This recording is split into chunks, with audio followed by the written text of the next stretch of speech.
दोस्तों, जाड़े की हल्की गुनगुनी धूप थी। डीएम साहिबा दीपा अपने सहकर्मियों के साथ मंदिर के भंडारे में हिस्सा लेने पहुंची थी। भक्तों की भीड़ उमड़ी हुई थी। ढोल नगाड़ों की आवाजें माहौल को जीवंत बना रही थीं।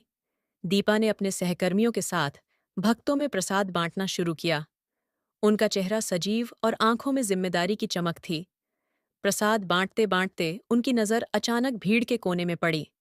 वहां एक बच्चा फटे पुराने कपड़ों में गंदगी से भरे हाथों से फेंका हुआ झूठा बीन बीन कर खा रहा था।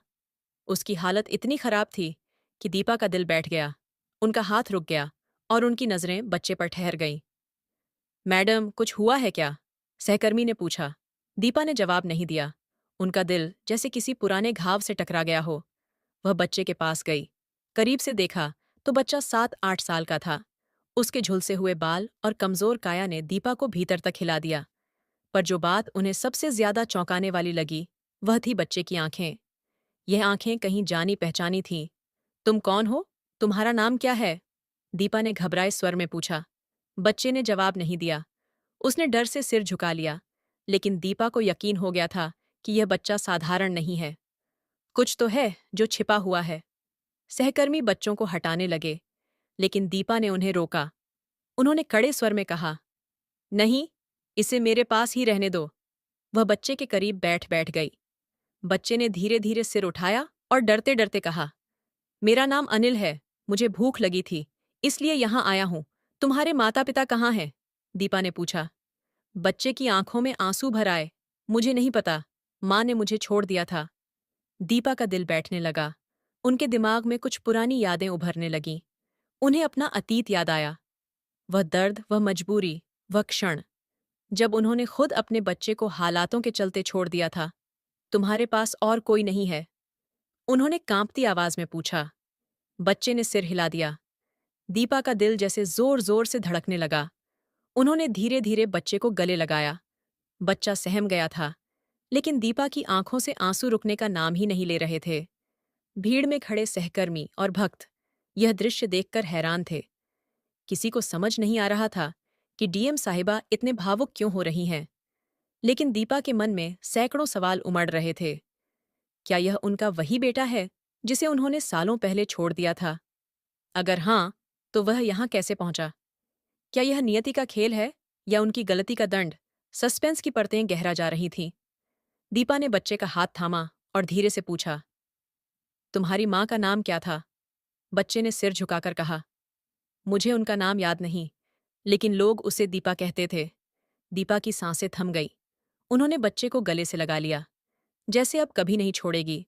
लेकिन बच्चे की आंखों में एक अलग ही बेचैनी थी, जैसे वह कुछ छुपा रहा हो। दीपा के आंसू रुकने का नाम नहीं ले रहे थे। उन्होंने बच्चे को कसकर गले लगाया, लेकिन बच्चे की आंखों में कुछ अनकहा सा था। सहकर्मी भी चुप खड़े थे। किसी को समझ नहीं आ रहा था कि यह क्या हो रहा है। दीपा ने खुद को संभालते हुए कहा, अनिल, चलो मेरे साथ। तुम अब मेरे साथ रहोगे। बच्चा थोड़ी देर तक चुप रहा। फिर उसने सिर झुका लिया। ठीक है, उसने हल्की आवाज में कहा। दीपा बच्चे को अपनी गाड़ी में बैठाकर घर ले आई। रास्ते में वह बार बार अनिल की ओर देखती रही। उनके मन में अजीब सी बेचैनी थी। क्या वाकई यह उनका ही बेटा था? लेकिन अगर ऐसा है, तो वह इन हालात में कैसे पहुंचा? घर पहुंचने पर उन्होंने बच्चे को अच्छे कपड़े पहनाने के लिए दिए और खाना खिलाया। अनिल ने बड़ी भूख से खाना खाया, लेकिन उसकी आंखों में एक अजीब सी उदासी थी। दीपा ने प्यार से पूछा, अनिल, क्या तुम मुझे अपनी पूरी कहानी बता सकते हो? तुम्हारी माँ ने तुम्हें क्यों छोड़ा था? बच्चा थोड़ा सहम गया, फिर बोला, मुझे ज्यादा कुछ याद नहीं। माँ ने कहा था कि वह मुझे किसी अच्छी जगह छोड़ रही है, लेकिन फिर वह कभी वापस नहीं आई। दीपा के दिल में गहरी टीस उठी। उन्होंने धीरे से बच्चे का हाथ पकड़ा। क्या तुम्हें कोई और बात याद है? कोई नाम? कोई जगह? अनिल ने सोचा और बोला, हाँ, एक बार माँ ने किसी आदमी से बात कर रही थी। वह उन्हें पंकज कहकर बुला रही थी। दीपा के दिमाग में यह नाम सुनकर एक झटका सा लगा। पंकज, उनका पुराना पति, वही व्यक्ति जिसने परिस्थितियों के चलते उन्हें छोड़ दिया था। लेकिन पंकज ने तो कभी उनका बेटा अपनाने की बात नहीं की थी। तो फिर यह सब कैसे हुआ? दीपा की बेचैनी बढ़ती जा रही थी। उन्होंने तय किया कि वह इस बच्चे के बारे में सब कुछ पता करेंगी। अगले दिन उन्होंने अपने एक भरोसेमंद सहायक को बुलाया और कहा, अनिल के बारे में जितना हो सके पता करो, उसके परिवार, उसके अतीत, सब कुछ, मुझे हर जानकारी चाहिए। सहायक ने सिर हिलाया और तुरंत काम में लग गया। इधर अनिल और दीपा के घर में सहज होने लगा था, लेकिन उसकी आंखों में हमेशा एक अजीब सी खामोशी रहती थी, जैसे वह कुछ कहना चाहता हो लेकिन कह नहीं पा रहा। कुछ दिनों बाद सहायक ने दीपा को रिपोर्ट दी।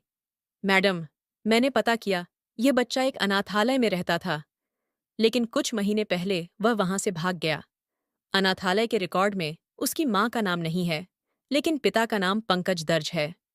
दीपा का दिल धड़कने लगा। यह नाम सुनकर उनकी यादें फिर से ताज़ा हो गईं। क्या वाकई ये बच्चा उनका ही बेटा है? लेकिन अगर ऐसा है, तो पंकज ने उसे अनाथालय में क्यों छोड़ा? दीपा ने तय किया कि वह खुद पंकज से बात करेगी। उन्होंने अपने एक पुराने संपर्क से पंकज का पता निकलवाया। कुछ ही दिनों में उन्हें पता चला कि पंकज पास के शहर में रहता है। अगले ही दिन दीपा अनिल को साथ लेकर पंकज के घर पहुंची। दरवाजा खोला तो सामने एक अधेड़ उम्र का आदमी खड़ा था। उसे देखते ही दीपा के भीतर पुरानी यादें उमड़ पड़ीं। पंकज, उन्होंने कांपती हुई आवाज में कहा। पंकज ने चौंक कर दीपा की ओर देखा। तुम यहां?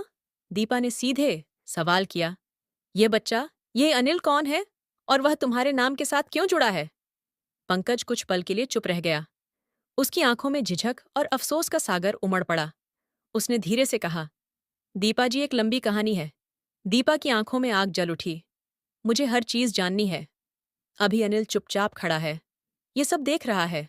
उसकी आंखों में डर और बेचैनी साफ झलक रही थी।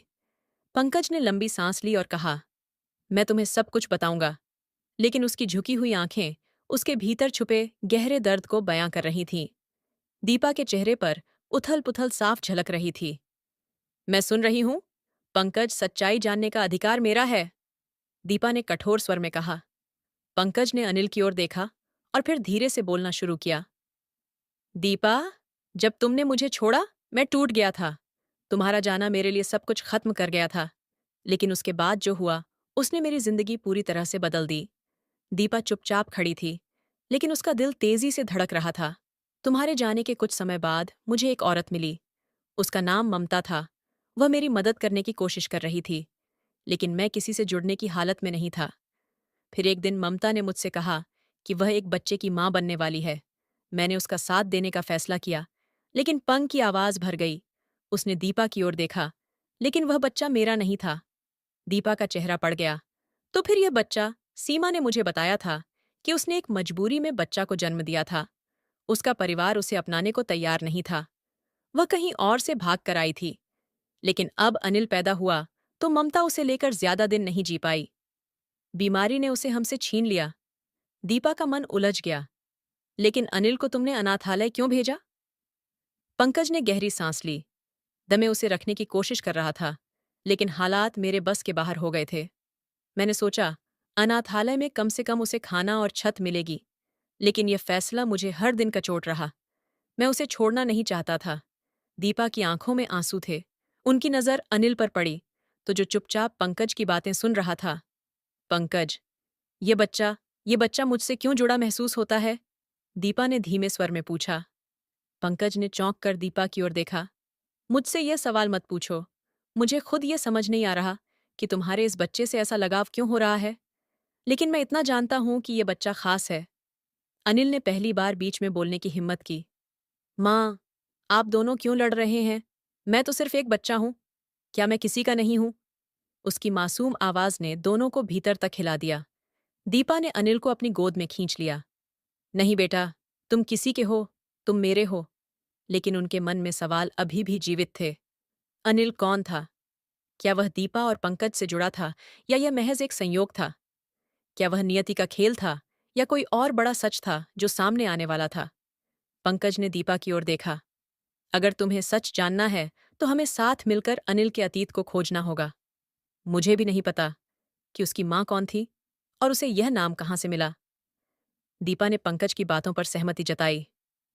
ठीक है, हम साथ मिलकर यह सच्चाई जानेंगे, लेकिन यह बच्चा अब अकेला नहीं रहेगा। अनिल की आंखों में पहली बार हल्की चमक दिखाई दी, लेकिन उसके चेहरे पर अभी भी एक अनजान डर था, जैसे वह कुछ छुपा रहा हो। अब यह यात्रा शुरू होने वाली थी, एक बच्चे के अतीत को जानने की, जो कई रहस्यों से भरा हुआ था। दीपा और पंकज ने फैसला किया कि अनिल के अतीत को जानने के लिए अनाथालय से शुरू किया जाएगा। अगली सुबह वे दोनों अनिल को साथ लेकर उस अनाथालय पहुंचे जहां पर पंकज ने उसे छोड़ा था। अनाथालय के गेट पर पहुंचते ही अनिल सहम गया। उसने दीपा का हाथ कसकर पकड़ लिया। माँ, हम यहाँ क्यों आए हैं? उसने डरते हुए पूछा। दीपा ने उसके सिर पर हाथ फेरते हुए कहा, कुछ सवालों के जवाब ढूंढने हैं। बेटा चिंता मत करो, मैं तुम्हारे साथ हूं। अनाथालय के प्रबंधक ने उन्हें अंदर बुलाया। दीपा ने अपना परिचय देते हुए अनिल से जुड़े सारे रिकॉर्ड दिखाने की बात कही। प्रबंधक थोड़ा हिचकिचाना, डीएम के सामने कुछ कहने की हिम्मत नहीं कर सका। उसने फाइल निकाली और उनके सामने रख दी। फाइलों को पलटते हुए दीपा के हाथ अचानक एक दस्तावेज पर ठहर गए। उसने अनिल के जन्म की तारीख और एक नाम लिखा हुआ था, ममता। दीपा ने पंकज की ओर देखा। यह वही ममता है जिसका तुमने जिक्र किया था। पंकज ने फाइल को गौर से देखा और सिर हिला दिया। हाँ, लेकिन इसमें कुछ और भी है। दीपा ने दस्तावेज को और ध्यान से पढ़ा। ममता ने अनिल के जन्म से पहले अस्पताल में जो जानकारी दी थी, उसमें पिता के नाम की जगह खाली था। लेकिन एक बात ने दीपा को चौंका दिया। ममता के संपर्क में दिए गए पते पर वह जगह थी जहां दीपा और पंकज एक साथ समय रहते थे। ये कैसे हो सकता है? दीपा फुसफुस। प्रबंधक ने उसकी उलझन देखकर कहा, ममता यहाँ पर कुछ साल पहले आई थी। वह बहुत डरी हुई थी, लेकिन उन्होंने हमें कभी यह नहीं बताया कि वह कहाँ से आई है। दीपा ने धीरे धीरे पते की ओर इशारा किया। क्या यह पता सही था? प्रबंधक ने सिर हिलाया। ये पता अस्पताल से मिला था। ममता इसे बार बार नहीं दोहराना चाहती थी। पंकज और दीपा दोनों के मन में शक की परतें और गहरी हो गई। क्या ममता किसी तरह उनसे जुड़ी थी? और अगर हाँ, तो उसने यह बात क्यों छुपाई? अनिल चुपचाप उनकी बातों को सुन रहा था। उसने धीरे से कहा, मुझे कुछ याद है। दीपा और पंकज ने चौंक कर उसकी ओर देखा। क्या याद है बेटा? अनिल ने धीरे से कहा, जब मैं छोटा था, माँ मुझे किसी घर में ले जाती थी। वहां दीवार पर आपकी जैसी एक औरत की तस्वीर थी। माँ हमेशा उस तस्वीर को देखकर रोती थी। दीपा के पैरों तले जमीन खिसक गई। मेरी जैसी तस्वीर? अनिल ने सिर हिलाया। हाँ, वही बाल, वही चेहरा। लेकिन माँ मुझे कुछ बताती नहीं थी। पंकज ने गहरी सांस ली। इसका मतलब ममता तुम्हारे बारे में जानती थी दीपा। लेकिन उसने यह सब मुझसे क्यों छुपाया? उसने अनिल को मेरे पास क्यों छोड़ा? दीपा ने प्रबंधक से पूछा, क्या आपके पास और कोई जानकारी है? कोई दूसरा दस्तावेज, कोई सामान जो ममता ने यहाँ छोड़ा हो? प्रबंधक ने थोड़ी देर सोचा और फिर कहा, हाँ, ममता ने एक छोटा सा बैग डाला, लेकिन वह कभी खोलने नहीं दिया। अगर आप चाहे तो देख सकती हैं। कुछ ही देर में बक्सा उनके सामने रखा गया। ममता के हाथ कांप रहे थे। उन्होंने धीरे धीरे बक्से का ढक्कन खोला। अंदर एक पुरानी फोटो थी। उस फोटो में दीपा, पंकज और एक औरत मुस्कुरा रहे थे। वह औरत ममता थी। ये कब की तस्वीर है? दीपा ने हैरानी से पूछा। पंकज की आंखें चौड़ी हो गईं। ये तस्वीर तब की है जब हम कॉलेज में थे। ममता हमारी दोस्त थी। दीपा का सिर घूमने लगा। कॉलेज के दिनों की धुंधली यादें उनके दिमाग में उभरने लगीं। ममता, उसकी सबसे करीबी दोस्त, अचानक उनकी जिंदगी से गायब हो गई थी। लेकिन उसने यह क्यों किया? और अनिल का उनके साथ क्या रिश्ता था? बक्से में एक पत्र भी रखा था। दीपा ने उसे उठाया और पढ़ना शुरू किया। प्रिय दीपा, अगर तुम यह पढ़ रही हो तो शायद मैं इस दुनिया में नहीं हूं। मैंने तुमसे और पंकज से यह सच छुपाया क्योंकि मुझे डर था। डर कि मेरी गलती तुम्हारी जिंदगी को तबाह कर देगी। पत्र यहीं पर खत्म हो गया था। दीपा और पंकज दोनों स्तब्ध थे। ममता ने कौन सा सच छुपाया था और वह पत्र अधूरा क्यों था? पंकज चुपचाप सब देख रहा था, जैसे उसे कुछ और याद आ रहा हो। दीपा के हाथ से पत्र छूट गया। उनका मन असंख्य सवालों में उलझ गया था। ममता ने ऐसा कौन सा सच छुपाया था जो उन्हें और पंकज को इस तरह जोड़ रहा था? पंकज ने गहरी सांस लेते हुए कहा, हमें और पता करना होगा।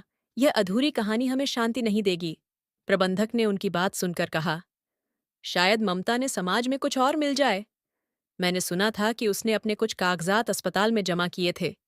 वहां से आपको और जानकारी मिल सकती है। पंकज और दीपा ने तुरंत अस्पताल जाने का फैसला किया। अनिल को लेकर वे वहां पहुंचे।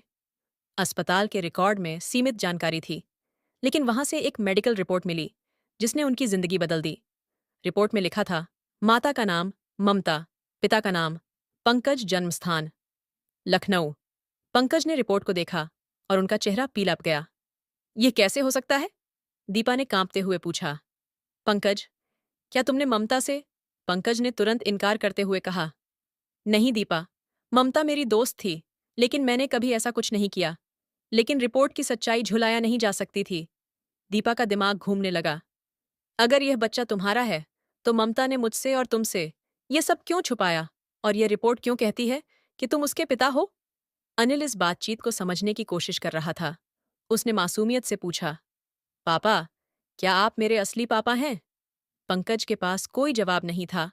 उसकी आंखों में अफसोस और उलझन साफ झलक रही थी। दीपा की रिपोर्ट के साथ डॉक्टर से बात करने की कोशिश की। डॉक्टर ने बताया कि ममता ने अस्पताल में किसी और महिला का नाम दिया था, लेकिन बाद में रिपोर्ट में संशोधन करवाया गया। हमें नहीं पता कि असली पिता कौन है, डॉक्टर ने कहा। दीपा ने ममता के बक्से में रखी तस्वीर को फिर से देखा। अचानक एक बात उसके दिमाग में कदी तस्वीर के पीछे एक तारीख और जगह लिखी थी। ये वही दिन है जब मैंने और पंकज ने आखिरी बार ममता से बात की थी, दीपा ने कहा। तारीख ने पुरानी यादों के पन्ने खोल दिए। वह वही दिन था जब दीपा और पंकज ने शादी का फैसला किया था। ममता उस समय बहुत खुश दिख रही थी, लेकिन कुछ महीने बाद वह अचानक उसकी जिंदगी से गायब हो गई थी। क्या ममता को हमसे जलन थी? दीपा ने सवाल किया।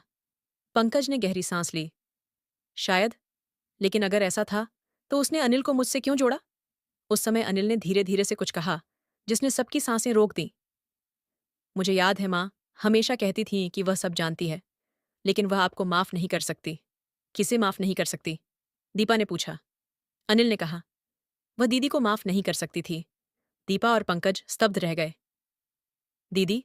कौन दीदी? उस समय दीपा को याद आया कि उनकी एक छोटी बहन भी थी जो बहुत पहले परिवार से अलग हो गई थी।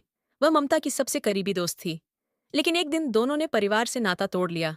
ये सब मेरे परिवार से जुड़ा है, दीपा ने कहा। मुझे अपनी बहन को ढूंढना होगा। कुछ दिनों की खोज के बाद दीपा को अपनी बहन का पता चला। जब वह उनसे मिली तो सच्चाई सामने आई। ममता ने दीपा की बहन से संपर्क किया था, लेकिन वह खुद एक कठिन परिस्थिति में थी। उसने ममता को एक बार बताया था कि पंकज और दीपा की शादी उनकी वजह से खतरे में पड़ सकती है। ममता ने यह बात दिल पर ले ली थी।